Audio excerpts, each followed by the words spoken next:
Conmemoraciones emblemáticas 2021.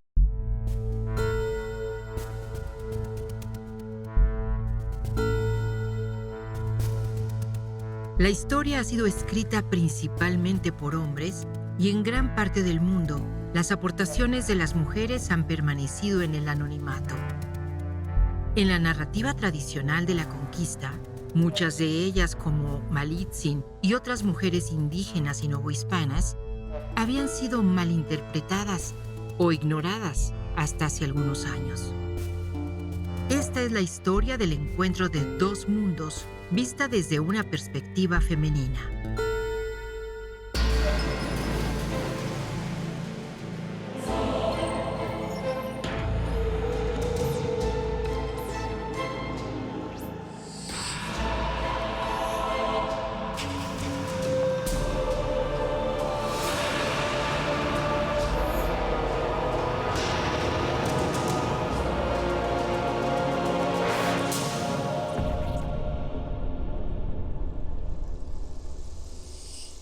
No se puede hablar de una noción universal de mujer, porque cada cultura construye una perspectiva de género a partir de sus creencias, antecedentes y sociedad.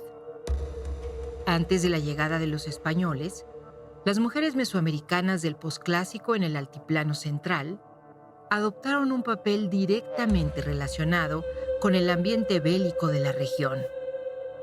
En otros pueblos, como los mayas, las mujeres jugaron un rol indispensable en la nobleza, manteniendo las líneas dinásticas o participando en prácticas rituales. El rol de las mujeres, y sobre todo en este 2021, ha sido resignificado. Es decir, ha empezado a ser visibilizado concretamente, no solamente a partir de hallazgos arqueológicos, como los del mes de enero, que se realizaron en el actual estado de Veracruz por parte del Instituto Nacional de Antropología e Historia, a esto que conocemos como la mujer de Amayac, en Hidalgo de Amayac, en el actual estado de Veracruz. Pero tenemos también diferentes evidencias de mujeres gobernantes a lo largo de toda la República. O si nos trasladamos hacia el sur de la República Mexicana, también en Chiapas, conozcamos Yaxchilán, vayamos a Yaxchilán, crucemos el río Sumacinta y podemos ir a visitar nada más ni nada menos que la esposa de uno de los señores más importantes de Yaxchilán para el periodo clásico. Estoy hablando de la que conocemos como la señora Xoc, ¿sí? Una señora que es importante, que a partir del dintel número 24 aparece teniendo todos los tintes de grandeza. Pero quiero aquí con ustedes que me acompañen a pensar el rol de las mujeres, no desde la perspectiva europea o occidental, sino pensar en esas mujeres de ese mundo mesoamericano, que es como lo hemos llamado, a partir no solamente de la evidencia arqueológica, sino también de un rico corpus documental. Cuando nos referimos a las mujeres nahuas del posclásico tardío, tenemos aquí una serie de mujeres esenciales, básicas. ¿Cuál es la propuesta que tenemos por parte del instituto? ¿Podemos seguir reduciéndolas desde el punto de vista doméstico, meramente como madres de, esposas de? No. Creemos que ese camino ya ha sido transitado de manera realmente elocuente, de manera exquisita, pero hoy las nuevas investigaciones nos acercan a interpelar al corpus documental de lo que conocemos como los códices, Huamostli, en náhuatl, esta documentación tan rica que tenemos, vuelvo a decir, del periodo novohispano, porque para la Cuenca de México ninguno de los códices prehispánicos sobrevivieron. ¿Qué tenemos en el registro ahí? Tenemos personajes tan significativos como nada más ni nada menos que Ilancuey, la mujer esposa de Acamapixtli, el primer güey tlatoani de México Tenochtitlan. Sabemos que esta figura tan básica y esencial no solamente es la que permite llevar a cabo una alianza política que va a darle un estatus y legitimar ese lugar a Acamapixtli cuando se instale en Ciudad de México, o mejor dicho, en México Tenochtitlan.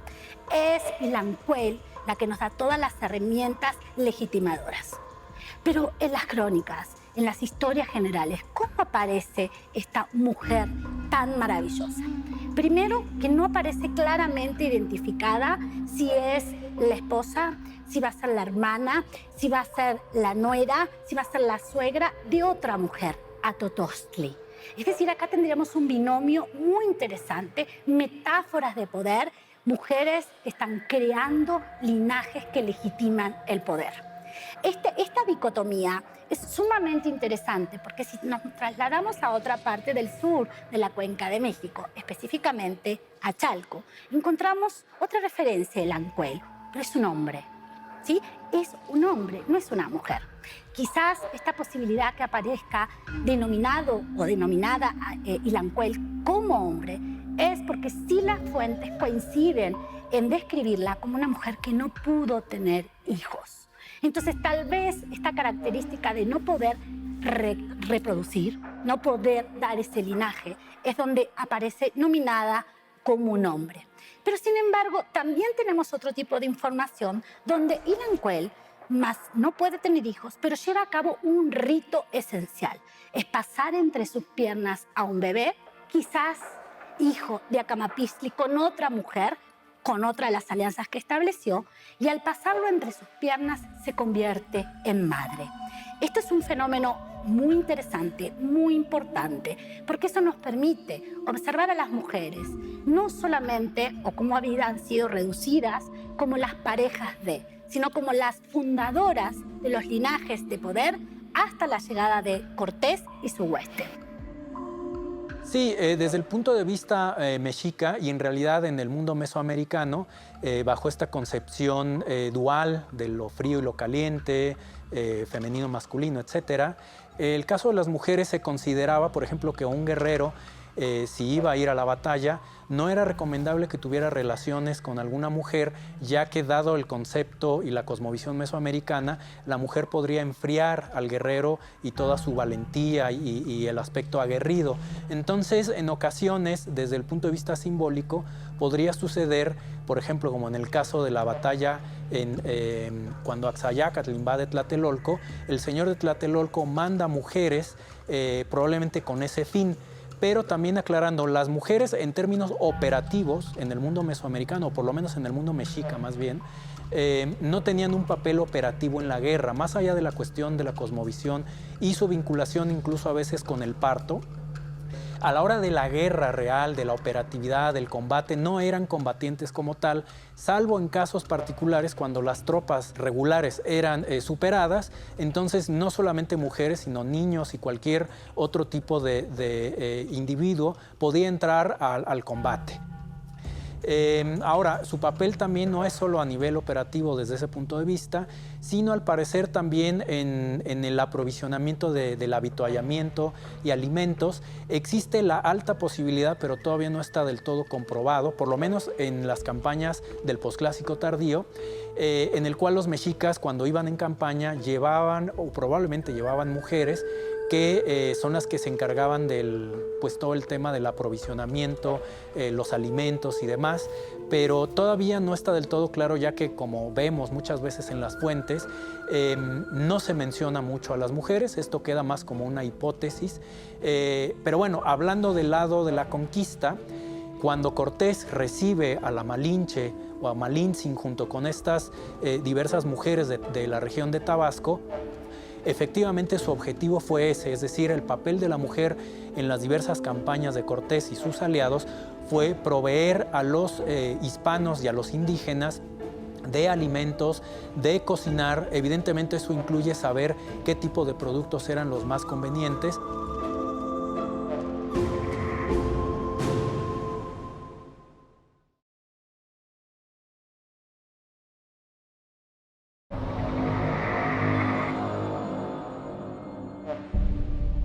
Las mujeres que estuvieron involucradas hace 500 años en la resistencia y caída de las ciudades gemelas de Tenochtitlan y Tlatelolco determinaron el rumbo de los hechos, no solo desde su papel de madres, hijas o esposas, sino también como traductoras, estrategas políticas y guerreras en el campo de batalla.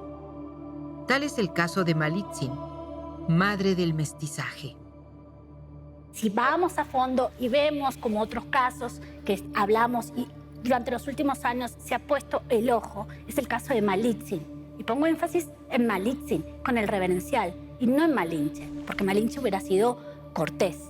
Malitzin es realmente un caso paradigmático. No solamente porque tenemos diferentes propuestas sobre su origen, es decir, si me baso en Fray Bernardino de Sahagún, este franciscano, y en su propia obra, como el Códice Florentino, nos proporciona dos lugares de nacimiento, uno desde Yucatán y otro hacia el norte. Entonces, desde su propio origen tenemos diferentes claroscuros. Sin embargo, lo que sí sabemos es que ya Cortés, al entrar a territorio mesoamericano, puntualmente en lo que hoy conocemos como el estado de Tabasco, en el territorio de Centla, se le van a entregar una serie de mujeres. Y entre esas mujeres que se les va a entregar como bienes va a estar Malitzin, una mujer posiblemente nahuaparlante, pero que sin embargo también hablaba las lenguas como el totonaco, y posteriormente, después de estar y acompañar, lo digo curiosamente porque acompañar, esta es la línea que se ha planteado siempre en torno a Malitzin, y hoy sabemos que no, que es precisamente Malitzin la que va a abrir las puertas como mujer polisémica, como mujer políglota, pero sobre todo como mujer que entiende y es una gran estratega del poder. La historia de Malitzin previa a la conquista es muy interesante y en ella radica un punto de mucha importancia para conocer al personaje, para conocer a la Malinche. Y ese punto es que hay que entender que la Malinche, cuando salió de Painal a su pueblo, era una persona muy joven, desde luego. Era una muchacha, a fuerzas hablaba popoluca. Independientemente de que su lengua materna, la lengua de su casa, fuera el náhuatl, porque sus padres eran enviados de Moctezuma a esa región cercana a Coatzacoalcos. Painala, el encuentro con Hernán Cortés. Ella inmediatamente distinguió al jefe, porque estaba acostumbrada, trató en Xicalango con el cacique, trató en Centla con el cacique Taxcob. No conocemos las relaciones que haya tenido con Taxcob, el cacique de Centla, pero todo eso le permitía distinguir al jefe. ¿Quién era el jefe? Y probablemente lo vio en acción en la temible batalla de Centla, a partir de la independencia de México, cuando hay la necesidad de exaltar el mundo indígena, sobre todo con la representación de Tenochtitlan, y buscar la explicación de que como un puñado de 700, 500 y pico de españoles hayan vencido a todo un mundo. Y entonces se inventó que incluso en España, decía Cortés, se valió de una mujer de la tierra, su barragana, para conquistar, y se le echó la culpa de traidora. Y se le imputaba el hecho de que era traidora a su patria, pero no había patria. Después se habló de que era traidora a su raza. No había raza en esa época. Yo creo que la figura de la Malinche, por este fenómeno de denostación surgido a partir de la independencia y por todas las otras formas ideológicas que se montaron denostativamente sobre la Malinche, han ocultado el verdadero papel histórico que jugó la Malinche en el descubrimiento y la conquista de México. Yo creo que hay que reestudiar la figura de la Malinche y valorarla. Y un punto importantísimo de entender es la decisión que tomó la Malinche de irse del bando español. Porque, como dije antes, se pudo haber escapado, pero también se pudo haber quedado callada. Pudo no usar su conocimiento del náhuatl. Pudo no traducir de cierta forma los parlamentos que tuvo Hernán Cortés con Moctezuma con los señores de Tacuba y los señores de Texcoco. Todas las traducciones que hizo, toda la intervención diplomática que hizo y todas las otras funciones que... Porque también ella con los escuadrones indígenas, ella es la que daba las órdenes, ya aprendidas en español. ¿Quién más? Los españoles no podían. Ella daba las órdenes, decía, váyanse para acá, pónganse en fila, agrúpense acá, los de las flechas adelante, los de las lanzas, todo el aparato militar. Era por vía de la Malinche, se hacía por vía de la Malinche. Y otros muchos papeles que jugó, que hablan de la complejidad, yo diría genial, de esta mujer. Por ejemplo, una vez caída la Ciudad de México, Tenochtitlan, y que se hace surreal Hernán Cortés en Coyoacán, empiezan a llegar el tributo en oro a Coyoacán y ella es la jefa para la fundición del oro que llega de todas partes de México. Entonces ella jugó papeles diferentes.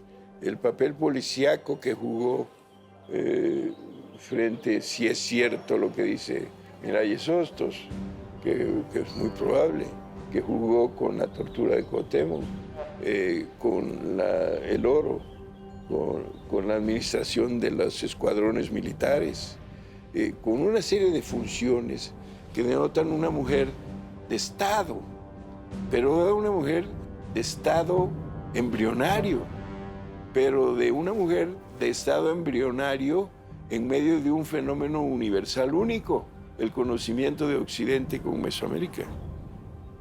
Entonces, es una figura que estamos obligados los mexicanos a estudiar a fondo y tratar de entender su papel y su función en México.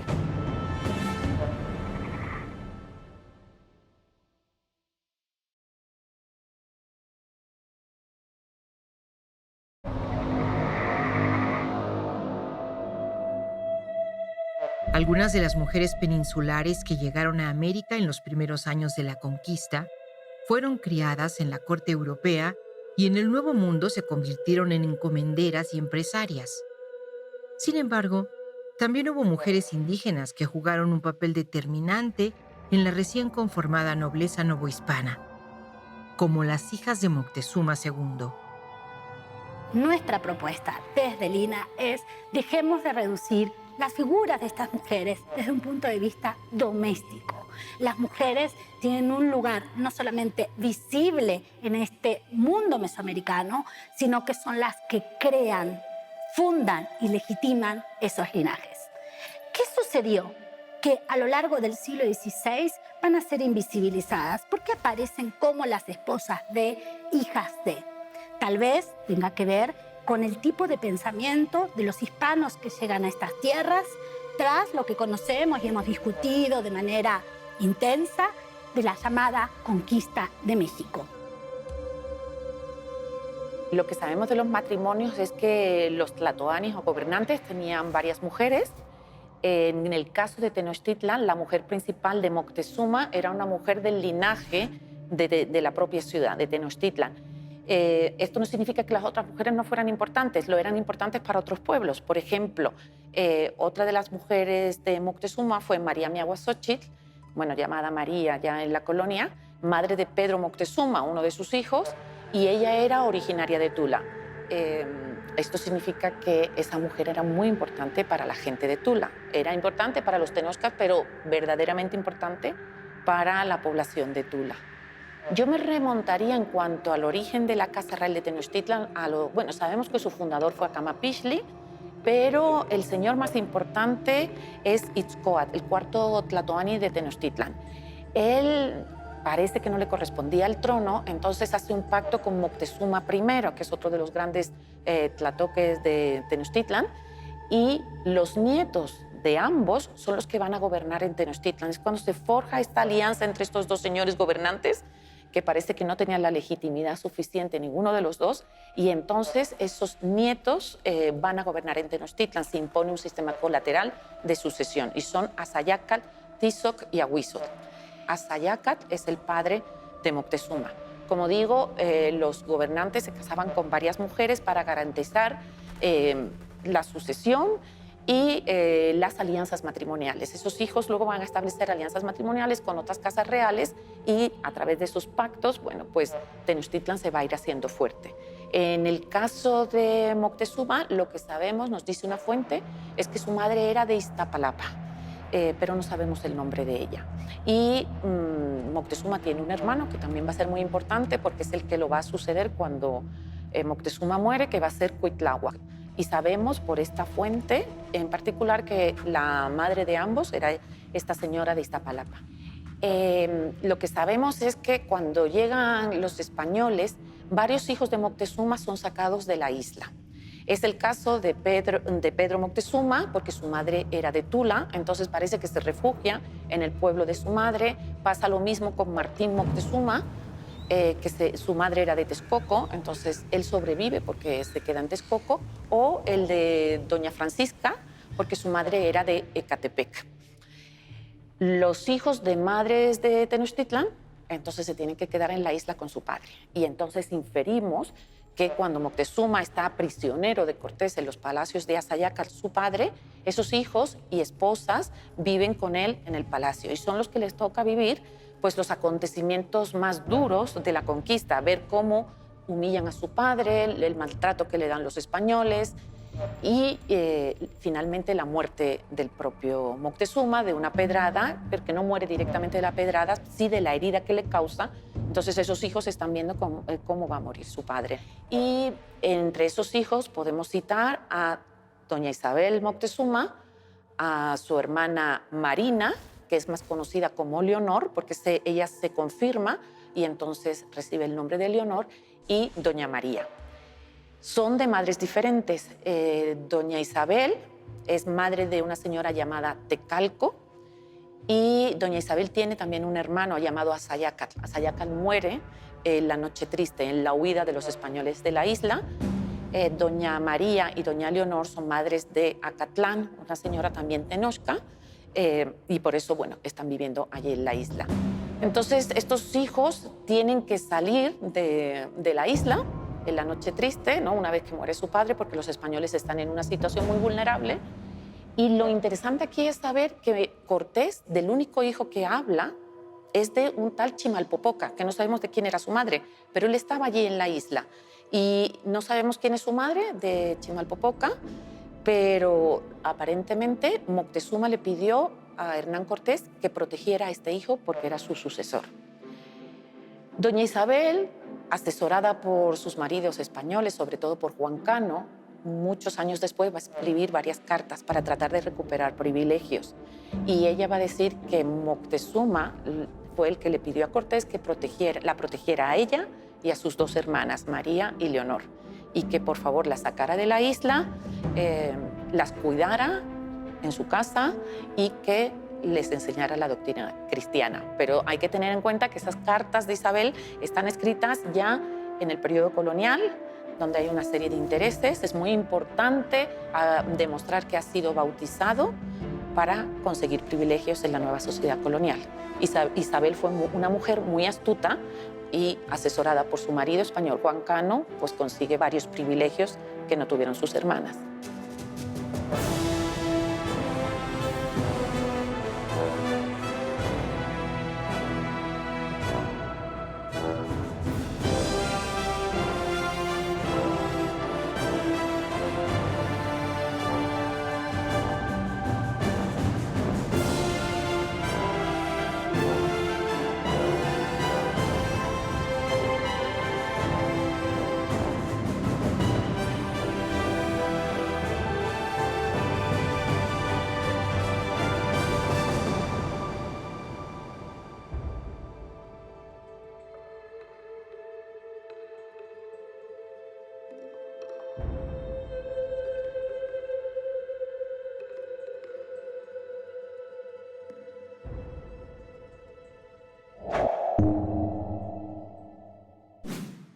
Gobierno de México.